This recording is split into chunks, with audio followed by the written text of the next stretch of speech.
My name is Anthony Victoria from Auto Service Auto Body and Blue Sun Racing up in Exeter, Rhode Island. We operate a collision center up here, full service mechanical division and towing company, plus rental car fleet. If anybody needs us, we're online. The link mentioned above. This is the story of a 61 Willy's pickup, which came from Texas to my home in Exeter for refinishing. When we got the truck, it was in decent shape, to say the least, by New England standards. I took a few nuts and bolts out and brought it down to pretty much nothing. Had a little bit of chassis damage in the rear, so we had to straighten that out. And I decided that the bumper that was on the back was not to my liking, so I made a step bumper with a built-in hitch receiver and some heavy-duty bracketry.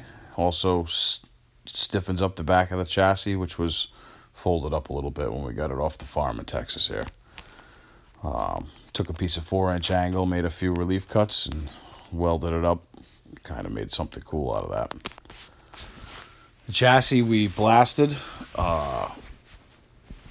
with a coarse media and covered with epoxy primer, along with all the chassis components, springs and front rear diff and all that.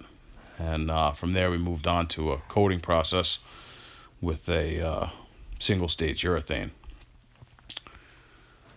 The parts on this truck were all in really good shape, all original mostly.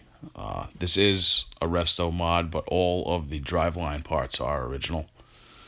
We pretty much sanded and painted every single piece of this vehicle. I decided to go with a matte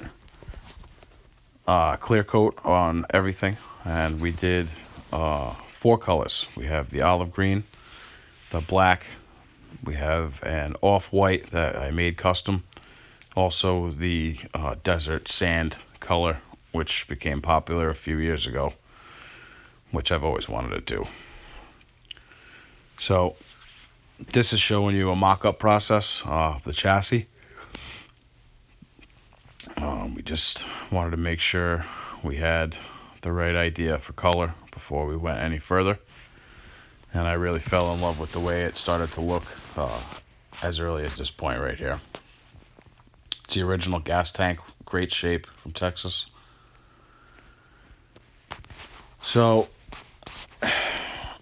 in the process, this truck came to me with no motor.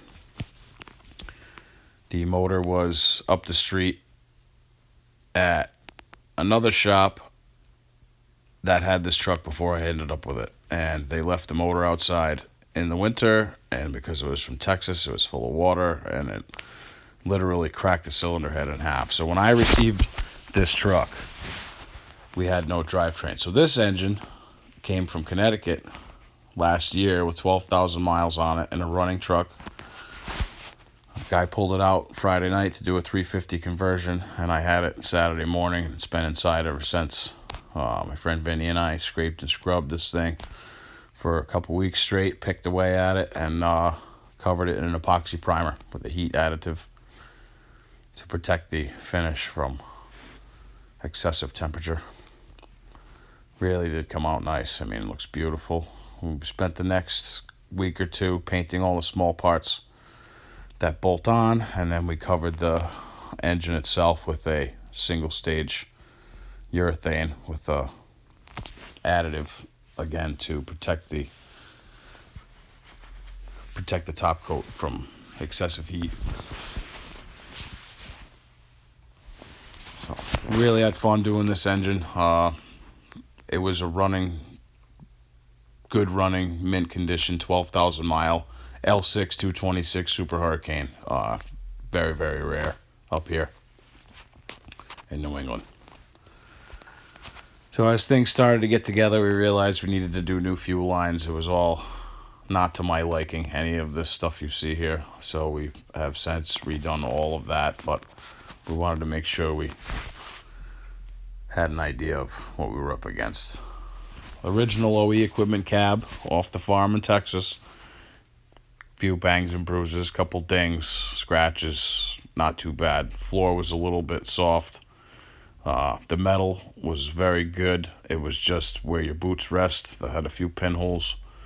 So I fiberglass mat over the whole floor, and we're going to put a rubber mat inside. Covered it all with a polyester spray putty. Can't beat it. This is the original Spicer transmission. Really, really good shape. Again, we scraped and scrubbed this thing for a week straight and got all the oil off it, picked away at it with pick tools and wire brushes, and really came out nice, and we did a nice paint job on it. It's a 4-speed, low-high, 2-wheel, 4-wheel drive transmission.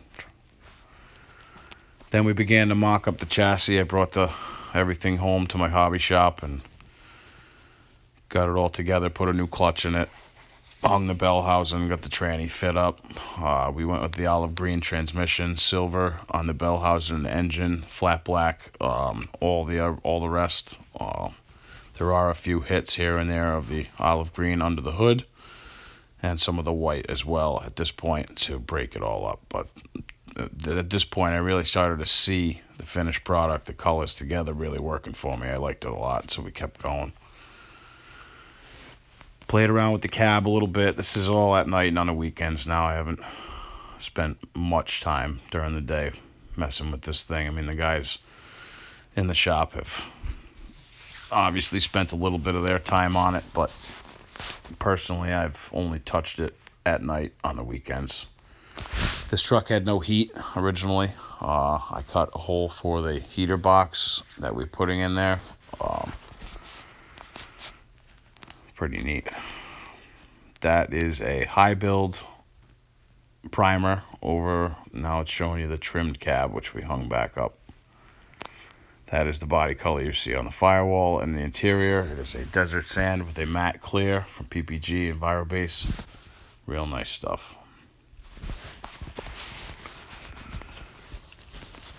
I ordered some wiring from Walks.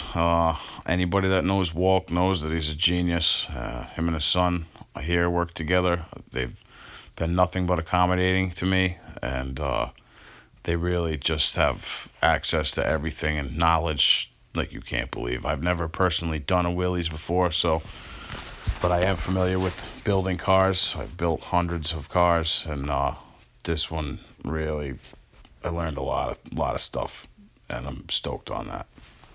But Walks helped me out tremendously. These are all small parts that we have painted. Jeremy really kicked ass, paint and everything.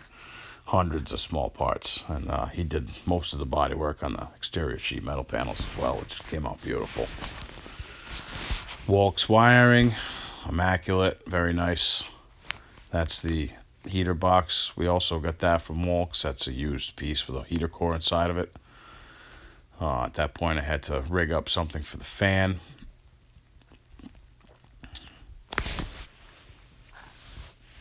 And just a shot of the dash.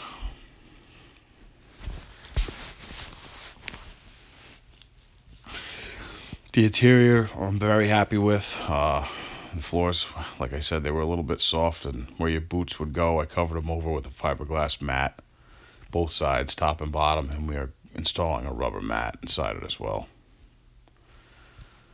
Hung the fenders. They really came out nice. The bodywork came out beautiful. Took a few pictures underneath the truck just to show everyone that it looks equally as good from underneath as it does from the top. So guys, thanks for listening and watching. The next few pictures are some of the detail stuff under the hood. Wiring I did, plus some of the touch-ups I did with paint. I love paint. I love paint and stuff. It's what we do. It's what we do. It's what we're good at. We can do anything with paint. So if you need us, we do it a little bit different than everybody else. We really put our heart and soul into everything we touch. We want it to be like it's our own. And all my guys feel the same way. So I'm going to play a few videos for you here at the end of this, which kind of show you where we are today. This is leading up to today, obviously. Today we fired up the engine for the first time. So Really excited about that. Hang in there. It's bluesunracing at yahoo.com, Instagram at Collision Magician. Thank you very much.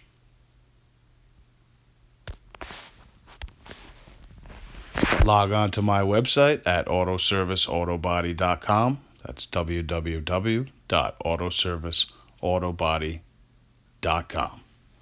Thanks again.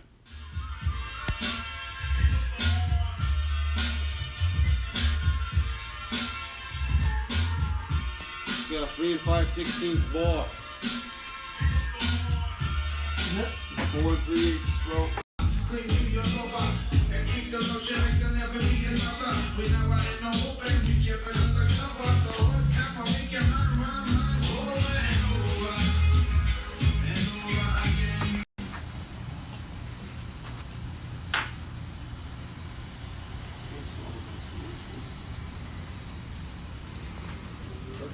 Countdown. She gonna run today.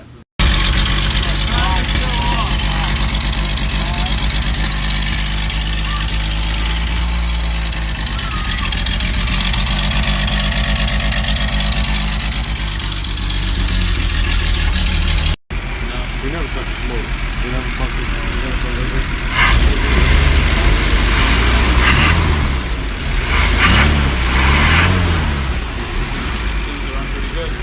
Pretty close, you know? Pretty good.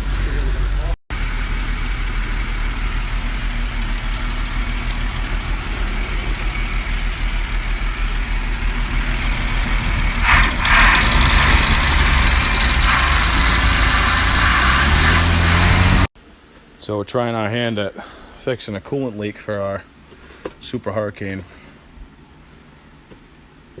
Not sure if it's going to work. I haven't soldered too much copper, so see what happens. We have to come up with a solution for our air intake for our heating system. And we're going to take this old coffee can here and make something out of it. Check it out.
Got a template made.